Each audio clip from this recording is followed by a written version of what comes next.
First Things First is sponsored by Ram Trucks, built to serve. Good morning, everyone. Welcome to First Things First. Jenna Wolf, Nick Wright, Brandon Marshall, Kevin Wilds. It has been a long and busy and complicated and somewhat stressful week, but it is still Friday. And as Brandon said, we look good today, which is the other positive to come out of it. We still have some best dress goes to Jenna. Well, thank you very much. You know, forget what I was saying. If you want to talk about how well dressed I am, I'm happy to table everything I was saying. So we're in the middle of winter in New York. Sorry, Jenna. I apologize. Why is Wild so tan? No. There's a great Seinfeld line to why Wilds is tan. I refuse to use it. Might be. Hey, we start this morning in the Bay Area. A very depleted Niners team hosting a very hungry and out to prove something Packers team. Seems like a fair matchup. And to the surprise of nobody, Aaron Rodgers feasted on the opportunity. 305 passing yards, 4 touchdowns for him. And how about this? 10 catches, 173 yards for Davante Adams. Packers win. Packers improve to 6-2. So, Brandon, was Rodgers and Adams' big night against a very depleted Niners team? Was that something or was it nothing? Depleted, decimated. Jimmy Garoppolo out of there. You got the tight end. Kittle out of there. Raheem Mostert out of there. 3 wide receivers out of there. Trent Williams out of there. Go to the defensive side. Nick Bosa, D4 out of there. Richard Sherman out of there. And so many more guys. So, yes, it was nothing, Jenna. Like, I mean, did they play well? They played phenomenal. Great job getting back on track. But at the end of the day, it's nothing. They had $80 million of cap on the sideline. So this is nothing, but it does mean something in that locker room, just getting a win, just going out there, touching the ball, making a few tackles. But, Nick, I don't know how you see it, but if I'm the Green Bay Packers, you know, I'm looking at it like, maybe in 2 weeks when we play somebody, it could be something. So I mostly agree with you. Here's why I think it is kind of something. Because while there was not much to gain for the Packers yesterday, there was an immense amount to lose. If they lost that game, given the Niners' injury situation, it's an unmitigated disaster. And I would argue, if they do anything other than what they did, which is roll up a 34-3 lead and then coast the rest of the way, if that's even a 10-point margin in the fourth quarter, I think people are like, ooh, what's wrong with the Packers? So while they had nothing to gain, they had a lot to lose, and it is something that they didn't lose it. But the other thing that I think is something is what Davante Adams did last night and what he's done this year. The dude's played 5.5 games. He's missed 2 and he got hurt during one of them. But I think he leads all receivers in fantasy points. Now, I don't really care about fantasy, but it speaks to his wild production. Wilds, there have been 15 games in the NFL all year where a wide receiver went for at least 150 yards. Davante Adams has 3 of them by himself. And I know he's Aaron Rodgers' favorite target, and I know Davante Adams, or Aaron Rodgers gets most of the credit. But Davante Adams, I feel like, is kind of flying under the radar a bit as a guy who maybe should be in the discussion as one of the 3 best receivers in football. He's certainly one of the most productive receivers in football, Wilds. So he should be. After the game, he says it's fair to say I'm the best wide receiver. And it wasn't like a wildly conceited statement. That's just the facts, and the numbers bear it out. So not only did he have a ton of yards and he leads the league with 8 touchdowns, he also had this 4th and inches play, which just is like an amazing call. Like, 4th and inches, what are we going to do? Like, let's throw the ball to Davante Adams. So, Brandon, I know you said that this game was a lot of nothing because the Niners had everybody out. But to me, I don't think that takes away anything that Davante Adams did. Like, he keeps on piling up these yards per game. Here they are, top 4. And this really works perfectly. Very rarely do stats line up so perfectly with the way the world actually is. Here it is. Davante Adams, number 1.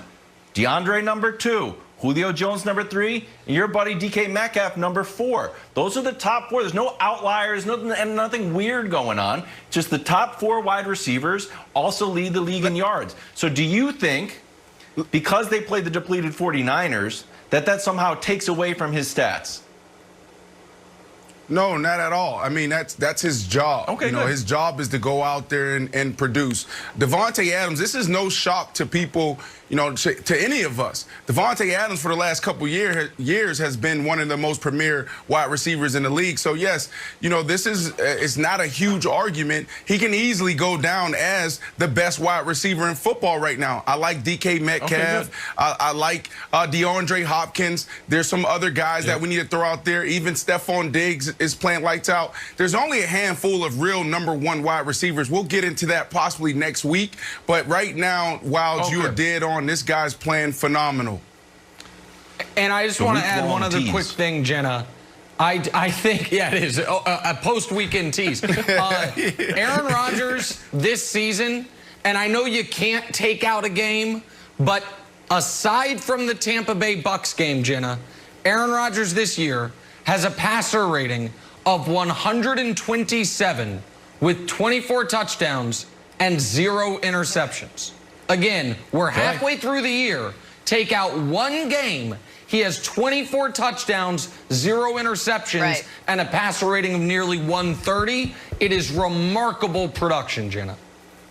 Except for that one game, that one team they played was a very good one in the Bucs. All right, let's talk about the Niners side of things. Nick Mullins got the start last night for Jimmy Garoppolo, and he looked okay. 291 yards passing, 1 touchdown, 2 turnovers in the loss. Brandon, I'll send it back to you. Did Nick Mullins' performance last night help or hurt Jimmy G's stock? I mean, Nick Mullins' performance had nothing to do with how they're thinking about Jimmy G. It comes down to the value. You got to look at it. He's making $25 million next year and a year after that. Is he going to give you that type of production? And I would say no. And I will also say that teams are thinking about his injury history. He's injury prone. And while I know you love him, he's an expatriate. But at the end of the day, this dude is getting paid $25 million to do what? He's also on the bench half the time since he's been in the league. So I would say Nick Mullins' performance, he could have went out there and threw for 0 yards. He could have threw for 400 yards and it would put nothing in the 49ers' mind as far as how they need to move forward with Jimmy G next year. Okay. There's a famous Hollywood story about Shelley Winters. Stay with me here. It'll make sense. And she won 2 Academy Awards.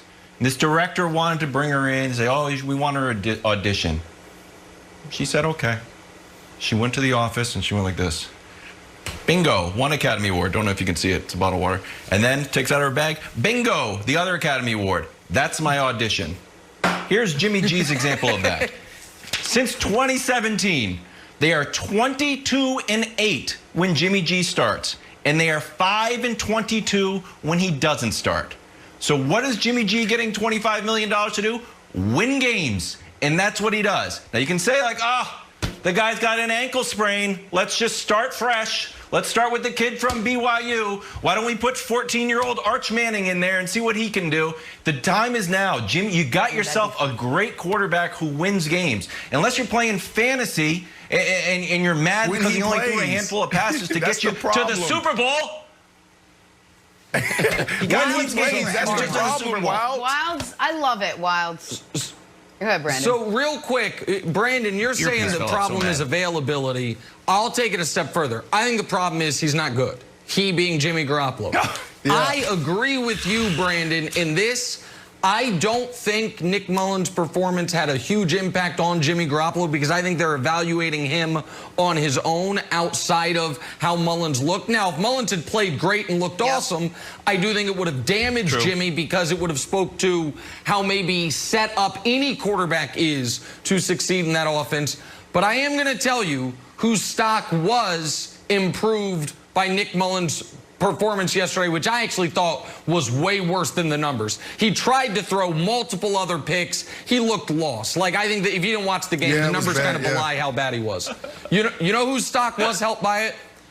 Your old buddy, Kevin Wilds. Because Kevin Wilds, a couple days ago when Brandon and I were like, Mullins is fine. It's like, no, he's not. Jimmy G, quarterback wins with a Z, and he was slamming Oscars on the table. So I was watching yesterday, and I was like, you know what? The Niners look terrible. Nick Mullins looks scared. Right. And Kevin Wilde's probably got his feet up in his palatial estate in Groton, Connecticut. That's where you were born. That's not where you live now. Sorry. In Rye, New York, saying, I told these idiots they need Jimmy Garoppolo. So while I don't agree with the take has aged better than my Nick Mullins take. So doff my